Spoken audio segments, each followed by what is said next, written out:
ഗുരുബ്രഹ്മാ ഗുരുർവിഷ്ണു ഗുരുർദേവോ മഹേശ്വര ഗുരു സാക്ഷാത് പരബ്രഹ്മ തസ്മൈ ശ്രീ ഗുരവേ നമ.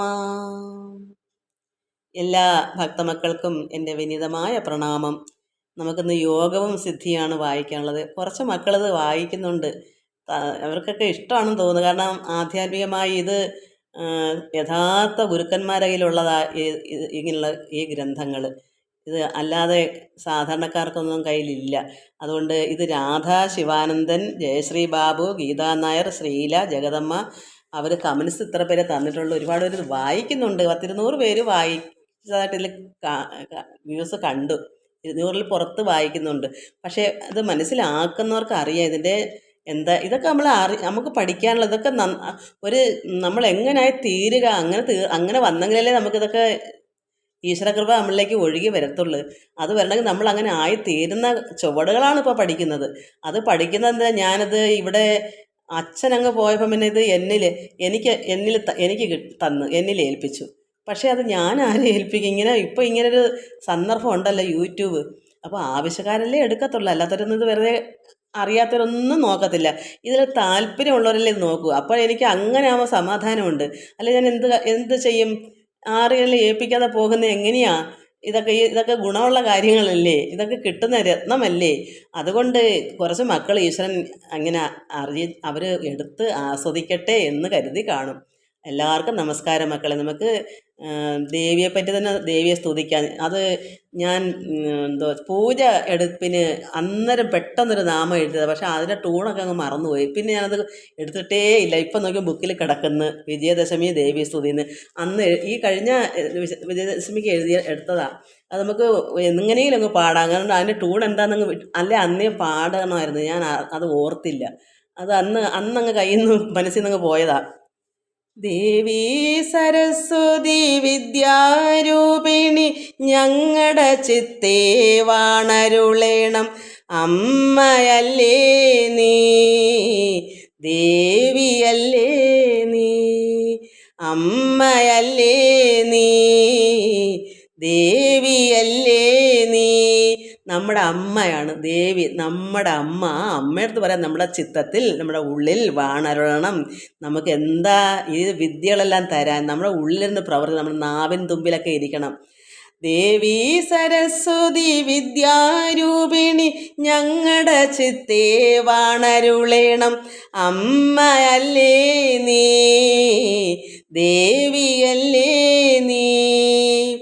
അറിവിന്നറിവേ ജ്ഞാനക്കടലേ അറിവു നൽകിടണേ, ബുദ്ധിയും ശക്തിയും തന്നരുളേണം അമ്മയല്ലേ നീ, ദേവിയല്ലേ നീ.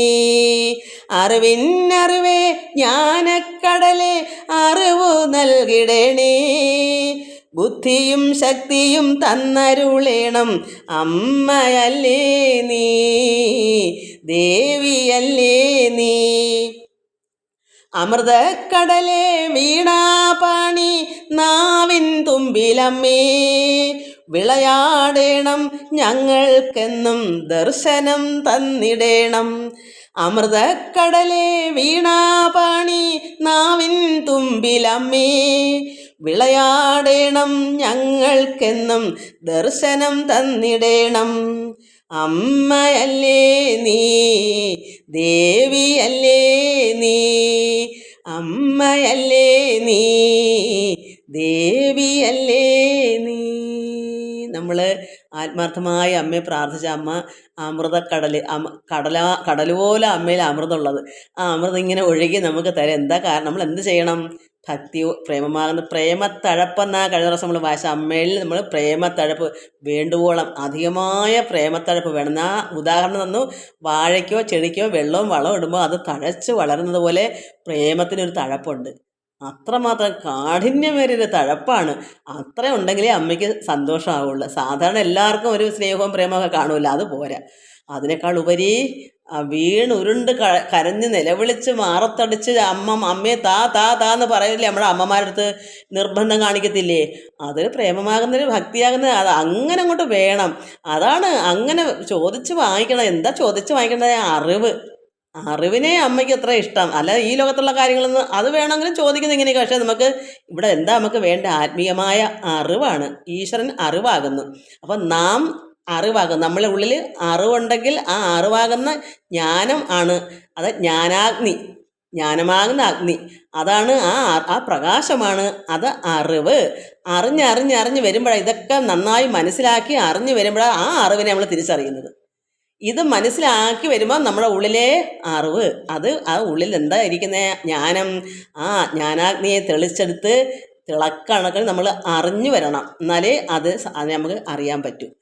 അത് നമുക്ക് വേണമെങ്കിൽ നമുക്ക് അമ്മയെ പ്രാർത്ഥിക്കണം, ദേവിയെ പ്രാർത്ഥിക്കണം. ഇതുപോലെ മനസ്സിലെത്തി അമ്മേ ദേവി എല്ലാവർക്കും അമ്മ കൊടുക്കുന്നത് അമ്മക്ക് അല്പം തരണമേ. ഇതുപോലെ അമ്മയുടെ സ്നേഹവും ദയവും ശക്തിയും കരുണയും അമ്മ മഹത്വമുള്ളവളല്ലേ, അത് നമുക്ക് ആ മക്കൾക്കല്ലേ ഇത് കൊടുക്കേണ്ട ഓഹരി. അമ്മമാരുടെ ഗുണഗണങ്ങൾ മക്കൾക്കല്ലേ കൊടുക്കുക. നമ്മൾ യഥാർത്ഥ മക്കളാകണം, അല്ലാതെ സാത്താൻ്റെ മക്കളൊന്നും ആകരുത്. യഥാർത്ഥ മക്കളെന്താ അമ്മയെപ്പോലെ ആകണം. അപ്പോഴാണ് അമ്മ നമുക്ക് തരുന്നത്. അത് നമ്മളാവാൻ ശ്രമിക്കുക. എങ്ങനെ അത് ഇതിൽ പറയുന്നതൊക്കെ അതാണ്. ഇതിനകത്ത് പറയുന്നത് തന്നെയാണ് നമ്മൾ പ്രവൃത്തിയിൽ എടുക്കേണ്ടത്. ഇവിടെ എന്താ പറയുന്നത്? പ്രേമാകുന്ന തഴപ്പ് വേണമെന്നൊക്കെ അല്ലേ പറഞ്ഞ അശ്രാന്ത ഭക്തി വളരട്ടകമേ ജനന്യൈ മിത്രത്വമാത്ര തവ ചിത്തഗതിക്കടുത്തും കൃത്യം വിചാരം ഇവ നിഷ്കളമാക്കിയും നീ പ്രേമത്തഴപ്പ് അളവേ ഉളവാക്കി വാഴുക. എല്ലാ ഗുണഗണങ്ങളും നമുക്കുണ്ടാകണം. അമ്മയുടെ ഒരു സുഹൃത്തിനെ പോലെ അമ്മ അത്രമാത്രം എല്ലാം നമുക്ക് പറയാം. ഒരു സുഹൃത്തിനടുത്ത് പറയുന്ന പോലെ നമുക്ക് അമ്മ മിത്രമായിട്ട് നമുക്ക് എല്ലാം പറയാം. അമ്മയാണ്, ദേവിയാണ്, എല്ലാം ആണ്. അപ്പോൾ നമുക്ക് അമ്മയെ നിഷ്കളങ്കമായുള്ള രീതിയിൽ നമുക്ക് ഉള്ളിൽ യാതൊരു കാപട്യവും ഇല്ലാതെ അത്രമാത്രം സ്നേഹവും ഭക്തിയും വർദ്ധിച്ചിട്ട് പ്രേമത്തഴപ്പ് അളവേ അധികമായ പ്രേമത്തഴപ്പ് അളവില്ലാതെ വണ്ണം വേണം. അപ്പോൾ അത് അങ്ങനെ ഉള്ളിലാകുമ്പോഴാണ് അമ്മയുടെ സ്നേഹവും അമൃതക്കടൽ കടൽ പോലെ അമ്മയുള്ള അമൃതമുള്ളതൊക്കെ നമുക്ക് ഒഴുകി ഇങ്ങനെ വരും. ഗംഗ, പരമശിവൻ്റെ സഹസ്രാരപത്മത്തിൽ ഗംഗാദേവിയുണ്ട്. അതാണ് ഒഴുകി വരുന്നത് ആ കപാലത്തിൽ കൂടെ, ആ തലയോട്ടി കൂടെ. അവിടുന്ന് വരണമെങ്കിൽ അമ്മ അവിടുന്ന് ഇവിടെ മൂലാധാരത്തിരിക്കുന്ന അമ്മ അവിടേക്ക് ചെല്ലണം. നമ്മുടെ ഭക്തി വർദ്ധിക്കുമ്പോഴേ മൂലാധാരത്തിൽ നിന്ന് ചുറ്റിട്ടിരിക്കുന്ന ആ ശക്തി സ്വരൂപിനായിരിക്കുന്ന ആ ദേവി അവിടുന്ന് ആറാധാരം, അവിടെ നമുക്ക് വലിയ പ്രാണായാമൊന്നും വേണ്ട, ഭക്തി തന്നെ മതി. ആ ഭക്തിയിൽ ഇങ്ങനെ മുഴുകുമ്പോൾ അവിടുന്ന് അമ്മ അവിടേക്ക് എത്തി അവിടെ ഒരു സമ്മേളനമുണ്ട്. ആ പരമാത്മാവുടെ ആ സമ്മേളനം ലയമാണ്. ആ ലയത്തിലാണ് അമൃതം ഇങ്ങനെ പൊഴിയുന്നത്. അത് നമ്മൾ ആയി തീരുമ്പോഴേ നമ്മൾ അതിൻ്റെ രുചി അറിയത്തുള്ളൂ. അത് നമുക്ക് ആകാനാണ് ഞാനിതൊക്കെ പറഞ്ഞു തരുന്നത്. ഇത് ഇങ്ങനെ ആകാൻ നമ്മൾ ശ്രമിക്കുക, നമ്മുടെ ഉള്ളം വൃത്തിയാവുക. അത് ഇനി പറയുന്നത് എന്താണെന്ന് നോക്കാം. ദീപത്തിനും ജീവനും അമ്പമൂലം ജ്ഞാനം ദയാശക്തി മഹത്വം ആവോൾ സർവം ജഗൽക്കാരിണി കാൺമതെല്ലാം സ്പർശിക്ക സർവത്ര മഹേശ്വരിം താം. ദീപത്തിനും ജീവനും നമുക്ക് ദീപം എന്ന് വെച്ചാൽ എന്താ? പ്രകാശമല്ലേ. അപ്പോൾ ഈ നമ്മുടെ ജീവാത്മാ, ആ ജീവനും നമ്മുടെ പ്രകാശം, ദീപം എന്ന് വെച്ചാൽ പ്രകാശത്തിനും അമ്പമൂലം. അമ്മ വിചാരിച്ചെങ്കിലേ നമ്മുടെ ഉള്ളിലെ ആ ജീവശക്തിയായിരിക്കുന്ന അവിടെ പ്രകാശം ഉണ്ടാകാനും ജ്ഞാനവും ദയയും ശക്തിയും മഹത്വമുള്ള അമ്മയിൽ നിന്ന് ഇതൊക്കെ നമുക്ക് സിദ്ധിക്കുന്നത്. ജ്ഞാനം നമുക്ക് അറിവുണ്ടാകും. അത് നമ്മൾ നേരത്തെ പ്രാർത്ഥന വിജയദശമി ഞാൻ പെട്ടെന്നൊന്ന് എഴുതിയൊരു നാമ, അത് ടൂണൊക്കെ ഇച്ചിരിയൊക്കെ ഒത്തന്നേ ഉള്ളൂ, മറന്നുപോയി. അപ്പോഴുണ്ടാകുന്നൊരു സംഭവം. പിന്നെ അത് ഒത്തിരിവട്ടം പാടിയൊക്കെ വന്നെങ്കിൽ അത് മറക്കാതിരിക്കും. അതൊക്കെ അമ്മ തരുന്ന ഓരോ കാര്യങ്ങളാണ്. നമുക്ക് വിചാരിക്കുമ്പോൾ അമ്മ തന്നെ നമുക്ക് ഇതൊക്കെ പറയും. ഇങ്ങനെ ചെറിയ നമുക്ക് വലിയ പഠിത്തവും പാണ്ഡിത്യമൊന്നും ഇല്ലല്ലോ. എന്തെങ്കിലും ചെറിയ നമുക്ക് ഭജിക്കാൻ വേണ്ടിയുള്ളത്, അല്ലാതെ വലിയ സംസ്കൃത പദങ്ങളൊന്നും അത് വേണമെന്ന് എനിക്ക് ആഗ്രഹമില്ല. പൂന്താനമൊക്കെ പണ്ട് എങ്ങനെയായിരുന്നു? വലിയ അറിവ് വെച്ചാന്നോ, ഭക്തി കൊണ്ടല്ലേ ഒക്കെ എഴുതിയത്. അതുപോലെ ലളിതമായ എന്തെങ്കിലും നമുക്ക് പറഞ്ഞ് പ്രാർത്ഥിക്കാം, അത്ര തന്നെ. അതുകൊണ്ട് ദീപത്തിനും ജീവനും അമ്പമൂലം ജ്ഞാനം ദയ ശക്തി മഹത്വമാവോൾ അമ്മ മഹത്വമുള്ളവളാണ്. അവിടുന്ന് അമ്മയിൽ നിന്നാണ് നമുക്ക് ജ്ഞാനവും ദയയും ശക്തിയൊക്കെ. നമുക്ക് അമ്മയില്ലെങ്കിൽ ശക്തിയുണ്ടോ? ശവമായി പോകത്തില്ലേ? അതുകൊണ്ട് നമുക്ക് ഇതെല്ലാം തരുന്ന അമ്മ മൂലമാണ് സർവം. അതുകൊണ്ട് ഇത് സർവവും, അതുകൊണ്ട് ജഗൽ കാരുണ്യ ഈ കാണുന്നതെല്ലാം സ്പർശിക്കുക സർവത്ര മഹേശ്വരീം താം. ഈ കാണുന്നതും തൊടുന്നതും എടുക്കുന്നതും എല്ലാം എന്താണ്? അമ്മയാണ്, മഹേശ്വരീം താം. മഹാമായിരിക്കുന്ന പരമേശ്വരിയാണ്. അമ്മയ്ക്ക് രണ്ടവസ്ഥയുള്ളത്. ഒന്ന് പ്രകൃതി മഹാമായ, അത് അന്ധകാരം എന്ന് വെച്ചാൽ ഇത് സംസാര സാഗരം എന്ന് പറയുന്നത് സാഗരം പോലെ കടൽ പോലെ കിടക്കുന്ന സംസാരമാണ്, ദുരിതാബ്ധിയാണ്. എങ്ങനെ വെച്ചാൽ കുന്നും കുഴിയും നിറഞ്ഞത്, കല്ലും മുള്ളും നിറഞ്ഞത്, ദുഃഖ ദുരിതങ്ങൾ. അതുകൊണ്ടാണ് അങ്ങനെ പറയുന്നത്. അതിൽ നിന്ന്, ഈ അന്ധകാരമായിരിക്കുന്ന ഈ ലോകത്തിൽ നിന്ന്, ഈ പ്രപഞ്ചത്തിൽ നിന്ന് നമുക്ക് വിദ്യാരൂപിണി അമ്മയുടെ മഹാമായായിരിക്കുന്ന ആ പരാശക്തിയുടെ വേറൊരു അവസ്ഥയാണ് വിദ്യ. ആ വിദ്യ കൊണ്ട് വേണം ഈ പ്രകൃതി മഹാമായയിൽ നിന്ന് ജയിച്ചു പോകാൻ. ഇല്ലെങ്കിൽ നമ്മൾ ഇവിടെ കുരുക്കിട്ട് തന്നെ കിടക്കും.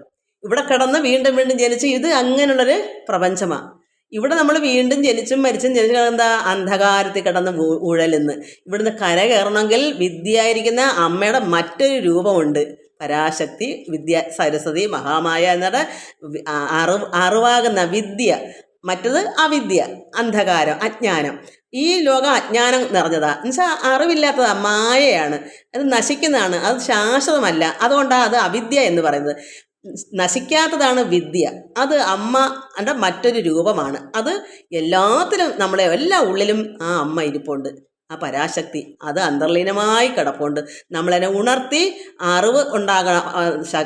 ദയും എന്താ പറയുന്നത്, പിന്നെ ജ്ഞാനം, നല്ല അറിവും എല്ലാം വന്ന് വരുമ്പോൾ ആ അമ്മ, അതിൽ ഉറങ്ങി കിടക്കുന്ന അമ്മയെ നമ്മൾ ഉണർത്തും. അറിവ് നേടുമ്പോൾ നമ്മൾ തന്നെ അങ്ങ് പ്രകാശിക്കും. എന്തുകൊണ്ടാണ്? അറിവ് വരുമ്പോൾ നമ്മൾ ആ അറിഞ്ഞറിവ് നമ്മളെ ഉള്ള പ്രകാശമാണ്. അപ്പോൾ ആ പ്രകാശവും ജീവനും എല്ലാം അമ്മയാണ് കാരണക്കാരി. അവിടെ ഉറങ്ങിക്കിടക്കുന്ന ആ അമ്മയെ ഒന്ന് ഉണർത്തിയാൽ മാത്രം മതി, അവിടെ എല്ലാം പ്രകാശിച്ചോളും. അപ്പോൾ ഈ ജ്ഞാനങ്ങളെല്ലാം അവിടെ വന്നോളും. അങ്ങനെ വരുമ്പോൾ ഈ സർവവും ജഗൽ കാരുണ്യ കാണുന്നതെല്ലാം, ഈ കാണുന്നതെല്ലാം, നമ്മളൊരു കണ്ണിനാൽ കാണുന്നതെല്ലാം കണ്ണനല്ലോ.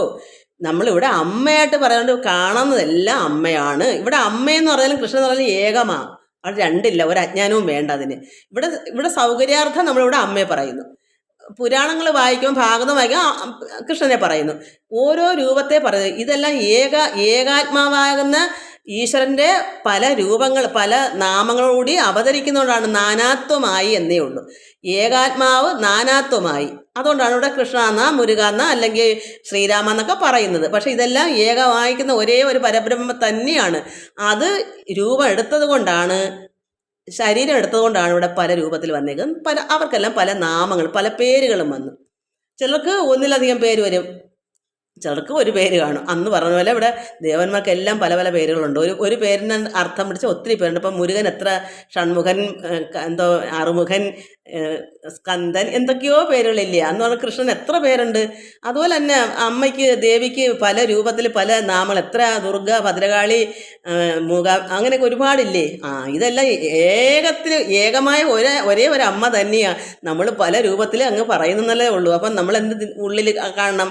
അമ്മ ഒന്നേ ഉള്ളൂ, ഈശ്വരൻ ഏകനാണ്. അതിൻ്റെ ശിവശക്തി രൂപമാണെന്നേ ഉള്ളൂ. ആണും പെണ്ണും ചേർന്ന ഒരേ ഒരു പരബ്രഹ്മം. അതിൽ അമ്മ തിരിച്ചു വെച്ച് നമ്മൾ ദേവി എന്ന് പറയുന്നു. ആ രണ്ടും ചേർന്ന് തന്നെ ശിവനും പാർവതിയും പരമേശ്വരനും ഒരേ, പകുതി പരമേശ്വരനും പകുതി പാർവതി, അതുപോലെ ചിന്തിച്ചാലും മതി. ഇതെല്ലാം ഏകമാണ്. അതുകൊണ്ട് ഈ കാണുന്ന സർവവും ജഗൽക്കാരുണി, ജഗത്തിൻ്റെ കാരുണിയാണ്.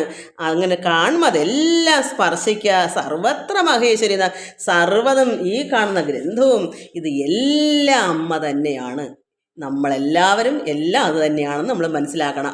അത് എങ്ങനെ കിട്ടും? ഈ ജ്ഞാനം അമ്മ നമ്മുടെ ഉള്ളിൽ വരുമ്പോൾ നമുക്കിത് മനസ്സിലാവും. അപ്പം നമ്മളങ്ങനെ ഉറച്ച് അത് മനസ്സിലാക്കി അറിയും. അടുത്തത്, സർവത്ര ദീപ്തിയാ നിവസിക്കും അംബാ സർവപ്രവർത്തിക്ക് അവള് ഏക കർത്തൃ. നീയല്ല കർത്താ കരവാള് നീ, ഇന്ന് അമ്പയ്ക്ക് കണ്ടിട്ട് അടിപെട്ടു വാഴുക. നമ്മളെല്ലാവരും അമ്മയുടെ കാൽക്കൽ അടിപ്പെട്ടിരിക്കണം. അടിപെട്ട് വാഴുക എന്ന് വെച്ചാൽ എന്താ? നമ്മൾ അമ്മയുടെ സ്വന്തം ഒരു പിഞ്ചു കുഞ്ഞ്, ഒരു മകനോ മകളോ അല്ലെങ്കിൽ ഒരു ദാസിയോ, അതിനേക്കാൾ നല്ലതൊരു ഒരു മകളോ ആവുകയില്ലേ നല്ലത്? ദാസ എന്ന് പറയുമ്പോൾ അപ്പം അത് അങ്ങനെ എങ്ങനെ അടിപെട്ട് വാഴുക വെച്ചാൽ അമ്മയാണ് എല്ലാം മുൻനിർത്തി. അമ്മയ്ക്ക് നമ്മളവിടെ സുഖമായി ഒരു പിഞ്ചു കുഞ്ഞ് എങ്ങനെ ഇരിക്കുന്നത് അതുപോലെ അമ്മയുടെ അടുക്കലങ്ങ് ഇരുന്നാൽ മതി. കാൽക്കൽ വീണങ്ങ് ഇരുന്നാൽ മതി. അമ്മ എനിക്ക് വേണ്ടുന്ന അറിവെല്ലാം എനിക്ക് ഇങ്ങനെ അങ്ങ് ഇരിക്കണം. അപ്പോൾ അമ്മ ഇങ്ങനെ നമ്മളെല്ലാം നമ്മൾ തന്നെ ത്യജിച്ചങ്ങ് വെച്ചാൽ മതി. എല്ലാം അമ്മയിലങ്ങ് സമർപ്പിക്കുക. അപ്പോൾ നമുക്ക് വേണ്ടത് അമ്മ അങ്ങ് നോക്കിക്കോളും. അറിവാണോ വേണ്ടത്? അറിവ് തരും. നിനക്ക് ധനമാണോ വേണ്ടത്? ധനം തരും. നമുക്ക് എന്താ ആവശ്യം? നമ്മൾ അടിപ്പെട്ടങ്ങ് ഇരുന്നാൽ മതി. ഈ ലോകത്തിലെ കാര്യങ്ങളാണോ അത് തരും. അതല്ല നിനക്ക് ആത്മീയമാണോ വേണ്ടത് അത് തരും. ഏതായാലും തരും. രണ്ടും വേണോ രണ്ടും തരും. നമുക്ക് ഒന്നേ വേണ്ടു. എന്താ വേണ്ട? നമ്മുടെ ഹൃദയം വിശാലമായ അത്രമാത്രം ഹൃദയശുദ്ധിയായിരിക്കണം. യാതൊരു കളങ്കവും പാടില്ല. സത്യസന്ധമായ രീതി, നീതി ന്യായങ്ങളെല്ലാം കറക്റ്റായിരിക്കണം. സർവ്വ പ്രവൃത്തികളും നേരായ മാർഗമായിരിക്കണം. നല്ല പ്രവൃത്തികളായിരിക്കണം. സജ്ജന സംസർഗവും സൽപ്രവൃത്തികളും എല്ലാം കൊണ്ട് ഒരു കുറ്റവും നമ്മുടെ ഹൃദയത്തിൽ ഒന്നും പാടില്ല. അപ്പോഴാണ് നമുക്ക് ആ ഈശ്വര ചൈതന്യം നമ്മളിലേക്ക് അമ്മ പോലും അറിയാതെ ഒഴുകിഞ്ഞ് വരും. കാരണം നമ്മൾ അതിൻ്റെ പാത്രം വെടുപ്പായിരിക്കുന്ന അമ്മയ്ക്ക് അറിയാം. ആ പാത്രം വെടുപ്പാണോ അത് പിന്നെ നമ്മളൊന്നും അറിയേണ്ട കാര്യമില്ല. അമ്മ തന്നെ ഇനി ഇതിലോട്ട് കടത്തി വിട്ടുള്ള ആ അമൃത് കടലോര അമ്മയുടെ അമൃത. അതുകൊണ്ട് സർവത്ര ദീപ്തിയ നിവസിക്കും, സർവത്തിലും ദീപ്തിയ പ്രകാശിക്കുന്ന അങ്ങനെയുള്ള അമ്മ സർവപ്രവൃത്തിക്ക്, ഏത് ജോലിക്കും എന്ത് കർമ്മത്തിനും, നമുക്ക് ഈ പറയുന്ന കർമ്മമായാലും മറ്റ് ജോലികളായാലും സർവപ്രവൃത്തിക്ക് അവളാണ് ഏകകർത്തി, നമ്മളല്ല. നമ്മളെ ഉള്ളിലിരുന്ന് അമ്മയാ ചെയ്യുന്നത്. കാരണം നമ്മൾ അമ്മയ്ക്ക് വിട്ടുകൊടുത്തേക്കുക. സർവ്വം അമ്മയിൽ ഏൽപ്പിച്ചേക്കണം. നമ്മളെയും നമ്മുടെ മക്കളെയും നമ്മുടെ ഭർത്താവായാലും ഭാര്യയായാലും എന്ത് ധനമായാലും വീടായാലും കൂടലെല്ലാം അമ്മ നോക്കി തന്നോണം. അത്രയും നമ്മളിവിടെ ഒരു അമ്മയുടെ ഒരു പൊടി കുഞ്ഞിനെ പോലെ അവിടെ ഇരിക്കുക. നമുക്ക് എന്താ വേണ്ടത്? ആ അമ്മയെ അറിയുക. അമ്മ നമുക്ക് വേണം. അമ്മയെ നമ്മൾ അറിയണം. അമ്മ നമ്മളെ ഉള്ളിൽ വേണം. അമ്മയായി ചേരണം. നമ്മൾ അമ്മയും മക്കളും അല്ലയോ, അമ്മയായിട്ട് ചേർന്നിരിക്കണം. ഇന്നുള്ള ലോകത്തുള്ള മക്കളെല്ലാം ഇന്ന് എന്താ കാണിക്കുന്നത്? അമ്മയൊന്നും മക്കൾക്ക് വേണ്ട. അത് ഈ മൃഗങ്ങളും എല്ലാം അങ്ങനെയാണ്. അതുപോലെ തന്നെ ഇപ്പം പണ്ടൊക്കെ അങ്ങനെ നമുക്ക് അറിഞ്ഞുകൂടായിരുന്നു. ഒരിക്കലും അമ്മയും മക്കളും അങ്ങനെയൊന്നും ആവുമെന്ന്. ശേഷം ഇപ്പം അവരവരുടെ കാര്യം നോക്കി ഓരോരുത്തരുടെ കാര്യം, ഇവിടെ അമ്മയും അച്ഛനെയും തിരക്കാൻ പോലും ഇവർക്കൊന്നും സമയമില്ലാത്തൊരു കാലം വന്ന് ചിലപ്പോൾ അനാഥാലയത്തിലെ കൊണ്ട് കളയും. അങ്ങനെയൊക്കെ അവർ നോക്കാൻ കഴിയത്തില്ല. കാരണം ശരിക്കും പറ്റത്തില്ല. അവരെ കുറ്റം കൊണ്ട് കാര്യമില്ല. അവർക്ക് ഈ അല്പസമയമുണ്ട്, അവർക്ക് എന്തെങ്കിലുമൊക്കെ ജോലിക്ക് കാര്യത്തിന് പോകുമ്പോൾ ഇവിടെ രണ്ട് കളവനും കളവിയൊക്കെ ഉണ്ടെന്നുകൊണ്ട് അവരെന്തോ ഇവിടെ കുത്തിയിരിക്കാൻ എളുപ്പമാണ്. ലോകത്തെവിടെയെങ്കിലുമൊക്കെ എങ്ങനെ കണ്ണടക്കങ്ങ് ജീവിച്ചോണം. അതുകൊണ്ടാണ് പറയുന്നത് ഭക്തി വേണം.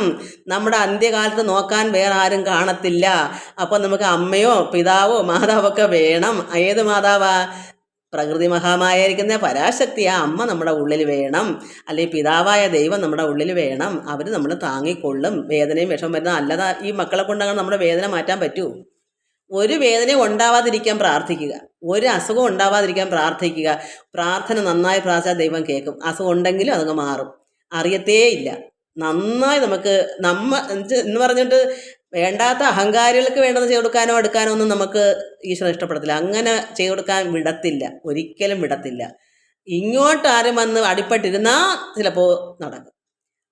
ഇപ്പം ആരായാലും ഈ ഒരു ഭക്തയോ ഭക്തനോ, ഇപ്പം ഭർത്താവ് ഒരു ഭക്തനാണ്, ഇതുപോലെ ഒരു ഭാര്യയ്ക്ക് പിന്നെ എന്ന് പറഞ്ഞാൽ പോയിരുന്നാൽ അവിടെ പോയി കിടക്കാനേ പറ്റൂ. വലിയ റോഡിൽ പോയി കിടയെന്ന് പറയും.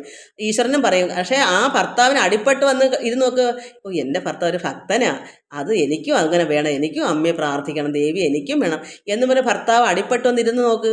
അപ്പം ദൈവം വിചാരിക്കും അദ്ദേഹത്തിനും എല്ലാം താങ്ങി വെച്ചൊക്കെ കൊടുക്കണം, വിളമ്പി കൊടുക്കണം എന്ന് ഭഗവാനും ചിന്തിക്കും. അമ്മ ദേവി ചിന്തിക്കും, അവൻ നന്നായി വന്നു, ഇപ്പം വന്ന് ഈ ഭക്തിപരമായിട്ട് ഇതൊക്കെ എടുക്കുന്ന കാരുന്ന് പ്രാർത്ഥിക്കുന്നു, അവൻ നന്നായി എന്നാൽ ഇനി അവനെ കൂടെ നമുക്ക് സഹായിക്കാം. വേണ്ടുന്ന ആഹാരങ്ങൾ വയ്ക്കാൻ വയ്യേ, അമ്മ ആ ദേവി എല്ലാവരിലും ഇരുന്ന് അതൊക്കെ ചെയ്തു കൊടുക്കും. അല്ലാതെ ദുഷ്ടന്മാരെ അടുപ്പിക്കൂ? ഒരിക്കലും ചെയ്യത്തില്ല.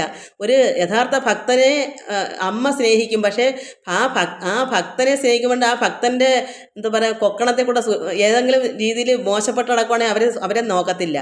അമ്മയ്ക്ക് എല്ലാ മക്കളും പക്ഷേ എല്ലാത്തിലും ഉണ്ട് ഓരോ വ്യത്യാസങ്ങൾ. മക്കളെന്ന് പറഞ്ഞാൽ അമ്മയെ പോലെയുള്ള മക്കളായിരിക്കണം. അല്ലാതെ വേറെ സ്വഭാവങ്ങളൊക്കെ ആയി അങ്ങനെ ഉള്ളവരെയൊന്നും ഈശ്വരാരാധനയിൽ പങ്കെടുക്കാതെ വന്ന വാക്കിന് ഈ ലോക ചിന്തയിൽ നടക്കുന്ന ആൾക്കാരെ കൂട്ട് ചെയ്യുമോ? ദുർജനങ്ങളോട് സജ്ജനങ്ങൾ ഒരിക്കലും ചേരാൻ പറ്റത്തില്ലല്ലോ. അപ്പോൾ ആ ദുർജനങ്ങളുടെ കൂടെ കൂടിയാൽ പിന്നെ സജ്ജനവും ദുർജനമായി പോകുമല്ലോ. അതുകൊണ്ട് ഒരിക്കലും അമ്മ അതിനെ അംഗീകരിക്കത്തില്ല. ഇനി എത്ര മക്കളായാലും മക്കളെപ്പോലും അകറ്റി നിർത്തും. അതിനി ആരും പരിഭവിച്ചിട്ടൊന്നും കാര്യമില്ല. അത് ലോക നിയമമായി. ഇത് ഈശ്വരൻ്റെ നിശ്ചയങ്ങളാണ് അതൊക്കെ. ഈശ്വരനായിട്ട് അടുക്കുമ്പോഴേ നമ്മൾ അതിൻ്റെ രുചി അറിയത്തുള്ളൂ. നമ്മളൊന്നും പറഞ്ഞേക്കല്ല, അമ്മ അതിന് സമ്മതിക്കുകയില്ല. ഈശ്വരൻ അതിന് അനുവദിച്ച് തരത്തില്ല. ഒരു ഭക്തനെ ഒരിക്കലും നശിപ്പിക്കാനോ മുടിപ്പിക്കാനോ ആ വഴി തെറ്റിക്കാനോ ഈശ്വരൻ്റെയൊക്കെയുള്ള മാർഗം ആ ഭക്തനിലുണ്ടെങ്കിൽ ഒരിക്കലും ദുർജനങ്ങളായിട്ടുള്ള ഇനി മക്കളായാലും ആരായാലും സഹോദരങ്ങളായാലും ഭർത്താവായാലും അല്ലെങ്കിൽ ഭാര്യയായാലും അടുപ്പിക്കത്തില്ല. നന്നായി വരാമെങ്കിൽ കൊള്ളാം, അങ്ങനെയാണെങ്കിൽ നന്നാക്കിയെടുത്താൽ കൊള്ളാം.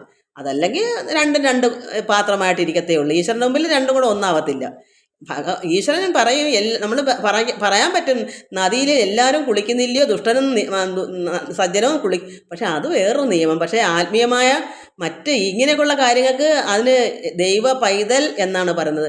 ഈശ്വരനെ അറിയുന്ന കുട്ടികൾ ദൈവ പൈതലാണ്. അപ്പോൾ അത് ദൈവത്തിൻ്റെ മക്കളാണ്. അല്ലാതെ ഈശ്വരനെ അറിയാത്തൊരു ദൈവത്തിൻ്റെ മക്കളാകുന്നില്ല. ഒരു അമ്മയ്ക്ക് 2 or 4 മക്കളുണ്ട്, അവർ 4 രീതിയിലുള്ള സ്വഭാവങ്ങളുണ്ട്. ചിലത് അമ്മയെപ്പോലെ, അമ്മ നല്ല സ്വഭാവമാണെങ്കിൽ അമ്മയെപ്പോലെ എന്ന് പറയും. എന്നാൽ ചിലത് അച്ഛന് ചിലപ്പോൾ പന്ന സ്വഭാവമാണെങ്കിൽ അച്ഛനെ പോലെ എന്ന് പറയും. അപ്പോൾ അച്ഛനും ഒരു മകൻ അച്ഛനെ പോലെ, ഒരു മകൾ അമ്മയെ പോലെ, രണ്ടും ഒരുപോലല്ല. അപ്പോൾ അവിടെ ഈശ്വരൻ സ്നേഹിക്കുന്നത് ചിലപ്പോൾ ആ അമ്മയെപ്പോലുള്ള സജ്ജനമായിരിക്കുന്ന കുട്ടിയായിരിക്കും സ്നേഹിക്കുന്നത്. കാരണം ആ കുട്ടി ആ അമ്മയെ ദേവിയെ അറിയുന്നത് കൊണ്ടാണ്, മറ്റത് അറിയുന്നില്ല. അതുകൊണ്ടാണ്. അറിയാത്തടത്ത് എങ്ങനെ ദൈവം കയറി ഈശ്വരൻ അങ്ങോട്ട് ചെന്ന് സ്നേഹിക്കുന്നത്? അങ്ങോട്ടൊട്ടി നമ്മൾ അങ്ങോട്ടാ പിടിക്കേണ്ടത്. ഈശ്വരൻ എന്ന് നമ്മളെ ഇങ്ങോട്ട് പിടിക്കുക, നമ്മൾ അങ്ങോട്ട് ചെന്ന് അവിടെ കേണ് പിടിക്കുക, അമ്മയെ അങ്ങ് ചെന്ന് കെട്ടിപ്പിടിക്കുക. ആരാ ഈ മാർക്കണ്ഡേയൻ എങ്ങനെ ശിവലിംഗത്തിൽ കയറി കെട്ടിപ്പിടിച്ചെന്ന് അറിയാമോ? വിടത്തില്ല. അങ്ങനെ നമ്മളെ ചെന്ന് പിടിക്കേണ്ടല്ല. അമ്മ വന്ന് ഇങ്ങോട്ട്, ദേവി വന്ന് ഇങ്ങോട്ടൊന്നും പിടിക്കത്തില്ല, വാ മോനെ നിന്നെ നന്നാക്കാനൊന്നും പറയത്തില്ല. നമ്മൾ നന്നായി അങ്ങോട്ട് ചെല്ലാമെങ്കിൽ ചിലപ്പോൾ അമ്മയ്ക്ക് ഇഷ്ടപ്പെടും, അല്ലാതെ ഒന്നും നടക്കുകയില്ല. ഒരു ദൈവ പൈതലെന്നും പറയുന്നതൊക്കെ വെറുതെ ഒന്നും അല്ല. അതൊക്കെ ഓരോ അതിനെല്ലാം താങ്ങും തണലുമായി നിൽക്കും ഭഗവാൻ ഈശ്വരൻ. അങ്ങനെയാണ്. സർവത്ര ദീപ്തിയ നിവസിക്കും അംബ സർവപ്രവർത്തിക്ക് അവൾ ഏകകർത്തി. ഈ കർമ്മങ്ങൾക്കെല്ലാം അമ്മയാണ് അതിൻ്റെ കർത്താവ്, കർത്തൃ. നീയല്ല കർത്താ കരവാൾ, നീ ഇന്ന് അമ്പയ്ക്ക് കുമ്പിട്ട് അടിപ്പെട്ടു വാഴുക. നമ്മൾ അടിപ്പെടണം. അങ്ങനെ ഇന്ന് അഹങ്കാരികൾ അങ്ങനെ ചെയ്യുമോ? ഞാനെന്ന ഭാവോടെ ചെയ്യുമോ? അവർക്ക് ദൈവിക ഇല്ലല്ലോ, പിന്നെ എങ്ങനെ ചെയ്യും? അവരെ ഈശ്വരൻ സ്നേഹിക്കുമോ? എങ്ങനെ സ്നേഹിക്കാൻ പറ്റും? ഒരിക്കലും സ്നേഹിക്കത്തില്ല. അവർ താഴ്മയും വിനയവും വന്ന് വരണം. ഒരു യഥാർത്ഥ ഒരു ഭക്തനാണെന്ന് കണ്ട ആ ഭക്തനെടുക്കലും താഴ്മയുണ്ടെങ്കിലേ ആ ഭക്തനോട് ചേർന്ന് നിൽക്കാനും പറ്റത്തുള്ളൂ. അവിടെ അഹങ്കാരം വന്നാ അപ്പം ഈ രണ്ട് സ്വഭാവമായി പോവും. അസുരന്മാരും ദേവന്മാരും ഒന്നിച്ചു കൂടി അവിടെ എന്താവും? അത് ചിന്തിച്ചാൽ മതി. നമ്മൾ എപ്പോഴും കാണുന്നില്ലേ, അസുരന്മാരെ നിഗ്രഹിക്കാനല്ലേ ഭഗവാൻ കൃഷ്ണൻ വന്നത്, സാത്വികനായ നാരായണൻ. അതേസമയം അസുരന്മാരെന്താണ്, അവരെത്ര നന്നായാലും അവരുടെ സ്വഭാവം അവർ കാണിക്കും. അപ്പോൾ അത് ദേവന്മാരോട്ട് ഒരിക്കലും ചേരത്തില്ല. കാരണം അവരെ രണ്ട് അവസ്ഥയാണ് അവരുടെ സ്വഭാവങ്ങൾ. അതുകൊണ്ടാണ്, അത് തന്നെയാണ് ഈ ലോകത്ത് നടക്കുന്നത്. ഇന്ന് ഈ ലോകം മൊത്തം വീടുകളിൽ എന്താ ഈ അലസണ്ട ഉണ്ടാകുന്നത്? 2 പേരോ 4 പേരുണ്ടെങ്കിൽ പകുതി പേര് ഒരു സ്വഭാവം, പകുതി പേര് വേറൊരു സ്വഭാവം. അത് രജോ ഗുണോ തമോ ഗുണോ ഒക്കെ ആയിട്ട് അടിപിടി കൂടുന്നത് അതുകൊണ്ടാണ്. ഇരുകൂട്ടരിലെ സ്വഭാവം നന്നായി വരും. ഒരാൾ പറഞ്ഞത് മറ്റൊരാൾക്ക് ഓപ്പോസിറ്റാണ്. കാരണം ആത്മീയമായ സ്വഭാവം ഈ അസുരന്മാർക്ക് ഇഷ്ടപ്പെടത്തില്ല. അസുരന്മാരുടെ സ്വഭാവം തമോ ഗുണം ഈ സാത്വികരായ ദൈവമക്കൾക്കും ഇഷ്ടപ്പെടത്തില്ല. അപ്പോൾ അവിടെ എന്ത് വരും? യോജിപ്പുണ്ടാവുമോ? അത് ചിന്തിച്ചാൽ മതി.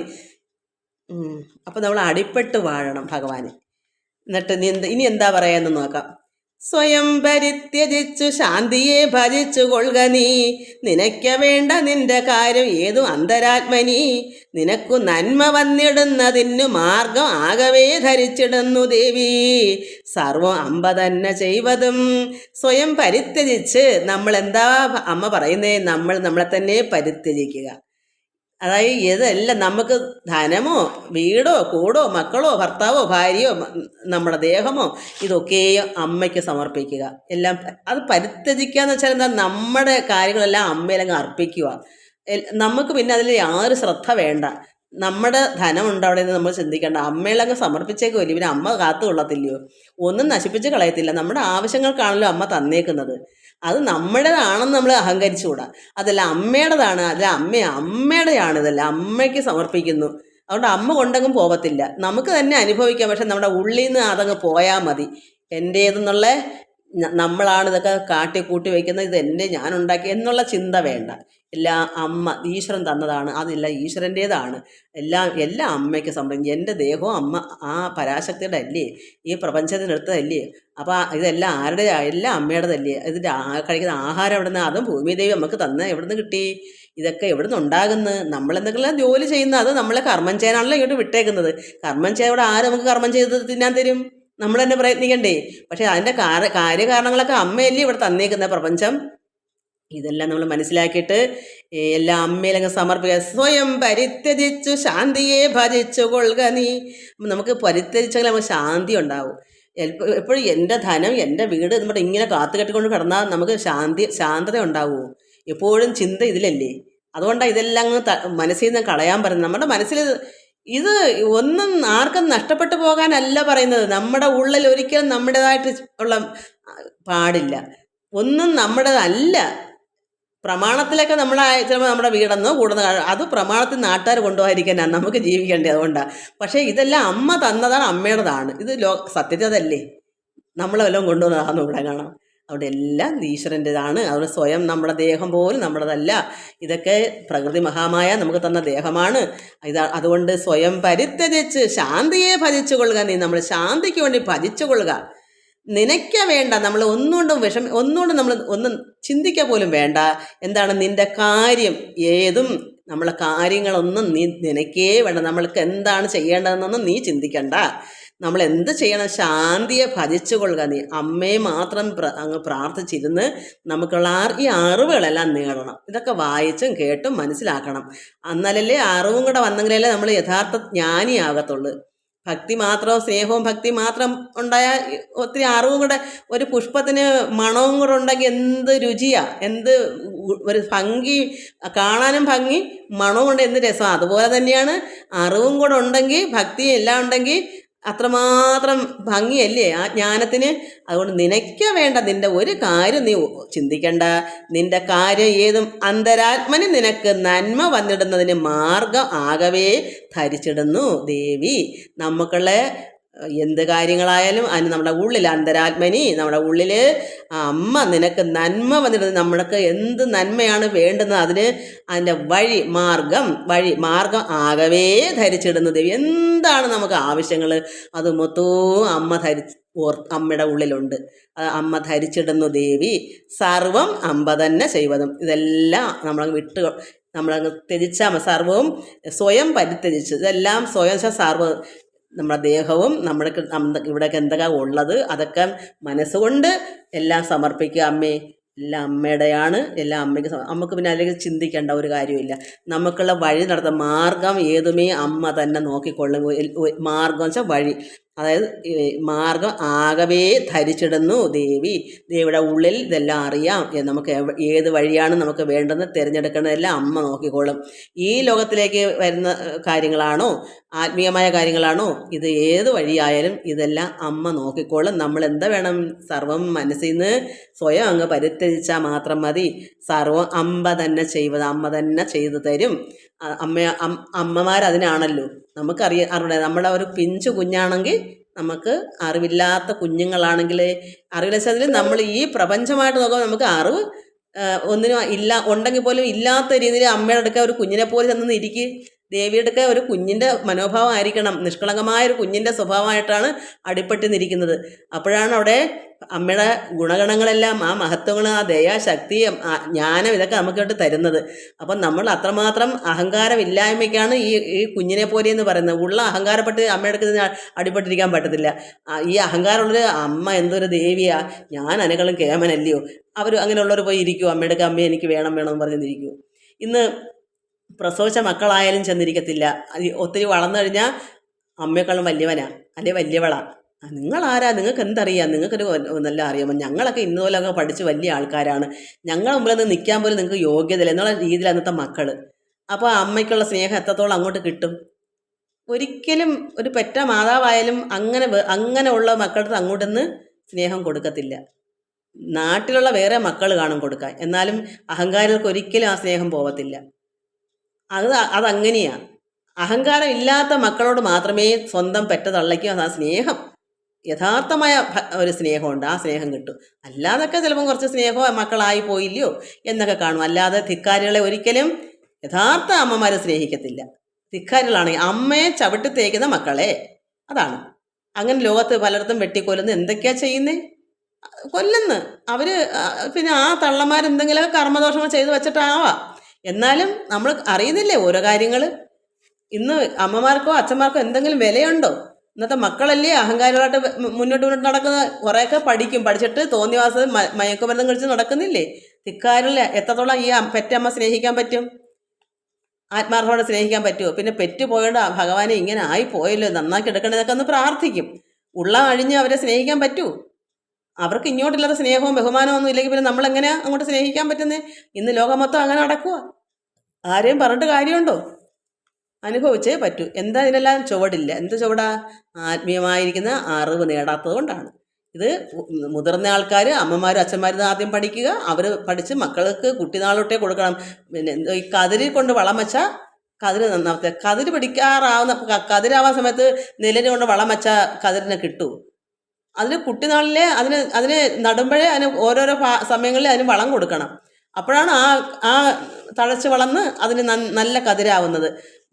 തലപ്പി കൊണ്ടുവന്ന് വളം വെച്ചിട്ടൊരു കാര്യവുമില്ല. ഇന്നിപ്പം മക്കളെല്ലാം വഴിവഴച്ച് പോയി കിടക്കുക. യാതൊരു അറിവും ഇല്ലാതെ വെള്ളം അടിച്ച് അല്ലെങ്കിൽ മയക്കുമരുന്നും കുടിച്ച് ലോകം മൊത്തം നശിപ്പിച്ച് മറ്റുള്ളവരെ നാട്ടുകാർക്കും വിഷമം, വീട്ടുകാർക്കും വിഷമം, ആർക്കും കൊള്ളാത്തവനാക്കി അങ്ങനെ ലോകം മൊത്തം അങ്ങനെ ആയി. എന്നിട്ട് ഇപ്പം കുറച്ച് പേരൊക്കെ ഇപ്പം ആരാധനയ്ക്കും ഇങ്ങനെയൊക്കെ തുടങ്ങുന്നെന്താ? ഇത്രയും നശിച്ച ഒരു കേരളമായിപ്പോയി. ഇനിയിപ്പം ഒന്നും പറഞ്ഞിട്ട് കാര്യമില്ല. ഇനി വരുന്ന കുട്ടികളെങ്കിലും നന്നാക്കി എടുക്കാം എന്നുള്ള ഒരു ശ്രദ്ധയെങ്കിലും ഇനിയുള്ള മാതാപിതാക്കൾ അതെങ്കിലും അറിയണം. എന്നിട്ടും ഇന്നും ഈ ടി വിക്കകത്ത് സാധനങ്ങൾ ഇങ്ങനെ ഇട്ടില്ലായിരുന്നെങ്കിൽ ഇത്ര നശിക്കത്തില്ലായിരുന്നു. ടി വി മൊത്തം സിനിമയും വെട്ടിക്കൊല്ലക്കോ അല്ലെങ്കിൽ എന്താ. ഞാൻ സിനിമ കാണാറില്ല. എൻ്റെ പണ്ടങ്ങാണ്ട് എന്തോ ഭക്തകുചേലയോ പിന്നെ ഒരു അപ്പൂപ്പൻ എന്ന് പറഞ്ഞൊരു അങ്ങനെ ഉണ്ട് എന്താ 1-2 സിനിമ. അല്ല, ഞാൻ സിനിമയൊന്നും കണ്ടിട്ടില്ല. എനിക്ക് സിനിമ മോഹൻലാലിനെയും മമ്മൂട്ടിയൊക്കെ അറിയാമല്ല, വേറെ ഒരു സിനിമയുടെ പേരൊന്നും അറിയത്തില്ല. പിന്നെ ചിലതൊക്കെ കാണുമ്പം പിന്നെ അറിയാം, അല്ലാതെ കാണുന്നില്ല. ഇങ്ങനെയൊക്കെ എന്തെങ്കിലുമൊക്കെ അറ്റവും മൂലയെ കണ്ടിട്ടുണ്ട്. അല്ലാതെ ടി വിക്കകത്ത് കാണുന്നില്ല. സ്റ്റാർ സിംഗറോ ഇങ്ങനെയൊക്കെയുള്ള ചിലപ്പോൾ നല്ല സീരിയലാണെങ്കിൽ കണ്ടിട്ടുണ്ട്. ഇപ്പം 4 വർഷം ആകൊണ്ട് കഴിഞ്ഞു ടി വി തുറന്നു വെച്ചിട്ട്. ഇതിനകത്തൂടെയാണ് നശിച്ചത് അത്രയെന്ന് എനിക്ക് പറയാൻ പറ്റൂ. കാരണം അത്ര ദുഷിച്ച ചിന്ത ആണ് ഇതിനകത്ത് കാണുന്ന മൊത്തം. പറയാതിരിക്കാൻ നിവർത്തിയില്ല. എങ്ങനെയൊക്കെ ജീവിക്കണം, കാശുണ്ടാക്കണം പറഞ്ഞാൽ ഇത്രയും അഴിഞ്ഞ ഒരു സീരിയലായാലും സിനിമയായാലും വെട്ടിക്കൊല്ലക്കും വേണ്ടാത്തതെല്ലാം ഈ ടി വി കൂടെ വന്ന കുട്ടികൾ കണ്ട് കുഞ്ഞുങ്ങളുടെ മനസ്സിൽ അതങ്ങ് കയറിപ്പോയി. ആര് പിടിച്ചാൽ നിൽക്കും? ഇനി ജനിച്ചപ്പോഴേ ഈ ടി വിക്കകത്തല്ലേ കാണുന്നത്. ഇപ്പം കുറച്ച് ഈ ഒരു കുട്ടികൾ ഇപ്പം ഈ കുറച്ച് ഒരു 10-20 വർഷം കൊണ്ട് എന്നിട്ടാണ് ഈ ടി വി വന്നത്. അതിനുശേഷം ജനിച്ച കുഞ്ഞുങ്ങളെല്ലാം ഇത് കണ്ടല്ലേ വളരുന്നത്. അവരുടെ എന്തോ മയക്കുമരുന്ന് ഇന്ന് കഴിച്ചാൽ നാളെയും കഴിച്ചേ പറ്റൂ എന്ന് പറഞ്ഞൊക്കെ ഇത് കണ്ടങ്ങ് അഡിക്റ്റായിപ്പോയി. ഈ പ്രവർത്തികളെല്ലാം ഒറിജിനലാണെന്ന് അവർ ധരിക്കും. പണ്ട് എന്നെ കൊണ്ട് ഇതുപോലെ സിനിമയ്ക്ക് പോയി അടി ഉണ്ടപ്പോൾ എനിക്ക് ഹൃദയം ഇവിടെ വന്നിട്ട് എനിക്ക് ഉറക്കം വരിക, ഇതൊക്കെ അടിക്കുക. ഞാൻ ഇങ്ങനെയുള്ള അടി കൂടൊക്കെ ഒന്നും കണ്ടിട്ടില്ല. ഞാൻ ഒറിജിനലാന്ന് വിചാരിച്ച് ഭയന്ന് പോയി. പിന്നെ ഞാൻ ഇനി വേണം പിന്നെ സിനിമാ തിയേറ്ററിൽ പോകാം. ഇവിടെ വന്നിടയ്ക്ക് ഒരു സിനിമയായിട്ട് കാണാൻ കൊണ്ടുപോയതാണ്. പിന്നെ ഭഗവാനെ, പിന്നെ എനിക്ക് സിനിമയും കാണേണ്ട, ഒരു ബന്ധവും കാണണ്ട. നല്ല ഭക്തിപരമായിട്ടുള്ളതൊക്കെയാണ് ഈ കാണുന്നത് ഇഷ്ടമാണ്. എന്തായാലും ഇന്നത്തെ കുട്ടികളെല്ലാം നശിച്ച കാരണം ഇതാണ് കാരണം. വീട്ടിൽ തന്നെ സിനിമയ്ക്ക് പോകണ്ടല്ല, വീട്ടിൽ തന്നെ ഉണ്ടല്ലോ ടി വി, എല്ലാം ഉണ്ടല്ലോ. യൂട്യൂബുണ്ട്, എന്നുവെച്ചാൽ മൊബൈലുണ്ട്, എല്ലാം ഉണ്ട്. നല്ല ജീവിതം തിന്നും കൊണ്ട് അവർ സ്ഥലം ഇരുന്നാൽ മതി, എല്ലാം സുഖം. എന്നിട്ട് 10-20 വയസ്സൊക്കെ ആകുമ്പോൾ അമ്മമാർക്ക് തന്നെ ഇട്ട് കൊടുക്കും നല്ല വെട്ടിക്കൊല്ലൊക്കെ. എന്തായാലും ഇതുപോലെ ജീവിച്ച് മുമ്പോട്ട് പോയാൽ എവിടം വരെ പോകും? എത്ര വർഷം കൂടെ ഇനി അങ്ങോട്ട് മുമ്പോട്ട് പോകുമെന്ന് നമ്മൾ ചിന്തിക്കണം. എല്ലാവർക്കും അതുകൊണ്ട് എന്ത് വേണം? എല്ലാവർക്കും വേണ്ടി പ്രാർത്ഥിക്കണം. എല്ലാ മനുഷ്യരും നന്നാവണേ എന്നുള്ള പ്രാർത്ഥനയോടി എല്ലാവർക്കും ഇതൊക്കെ ഷെയർ ചെയ്ത് ഇതൊക്കെ നിങ്ങൾ കേൾക്കൂ എന്നൊക്കെ അടിച്ചെങ്കിലും ഏൽപ്പിക്കണം. എല്ലാവരെയും, സ്വന്തക്കാരെയും ബന്ധക്കാരെയൊക്കെ നല്ല നല്ല കാര്യങ്ങൾ കേട്ട് പഠിക്കൂ എന്ന് പറഞ്ഞിട്ട് ഇതുപോലെ എന്തെല്ലാം കാര്യങ്ങൾ ഇതിൽ കൂടെ പറയുന്നു ഓരോരുത്തർ, അതൊക്കെ കണ്ടു പഠിക്കുക. അതൊന്നും കാണാൻ നിൽക്കത്തില്ല. അവിടെ സീരിയലുണ്ടോ? ഇന്ന് കറണ്ടില്ലേ? നാളെ ചോദിക്കും, അയ്യോ ഇന്നത്തെ സീരിയലിൻ്റെ കഥ നമുക്ക് അറിയാത്തില്ല. കാരണം നിങ്ങൾക്ക് കറണ്ട് ഉണ്ടായിരുന്നോ? അതിൻ്റെ ബാക്കി ഇങ്ങനെ ഉണ്ട്, ഇത് അറിയാൻ എന്ത്? ഒരു പ്രായം വരെ പോക്ക. ഈ 60 വയസ്സ് കഴിഞ്ഞാലും പിന്നെ ഇതിൻ്റെ പുറത്ത് നടക്കേണ്ട കാര്യമുണ്ടോ? അതിനു മുമ്പ് നമുക്ക് പറയാം, കുട്ടികളല്ലേ, ചെറുപ്പമല്ലേ, അതൊക്കെ കണ്ട് അന്ന് ഇതിനെപ്പറ്റി ദൈവത്തെപ്പറ്റി അത്രയ്ക്ക് അറിഞ്ഞും കൂടാ. കുട്ടിനാളിലെ അറിയുന്നവർക്കേ അറിയത്തുള്ളൂ. അപ്പോൾ എന്ത് വേണം? നമ്മൾ ഒരു പരുവെങ്കിലാകുമ്പം ഗവൺമെൻറ് പെൻഷൻ വെച്ചേക്കുന്ന 60-ഉം 58-ലേക്ക് അല്ലയോ, ആ സമയം വരെ നമ്മളൊക്കെ നടക്കൂ. പിന്നെ നമുക്ക് പെൻഷൻ ആവുന്ന സമയം തൊട്ടെങ്കിലും നമ്മൾ ഈശ്വരനെ അറിഞ്ഞ് ജീവിക്കാൻ പഠിക്കണം. എനിക്ക് ഇതൊക്കെ പറയാൻ അറിയാവൂ, അല്ലാതൊന്നും പറയാൻ അറിഞ്ഞുകൂടാ. എല്ലാവർക്കും നമസ്കാരം. ഹരി ഓം, ഹരി ഓം, ഹരി ഓം.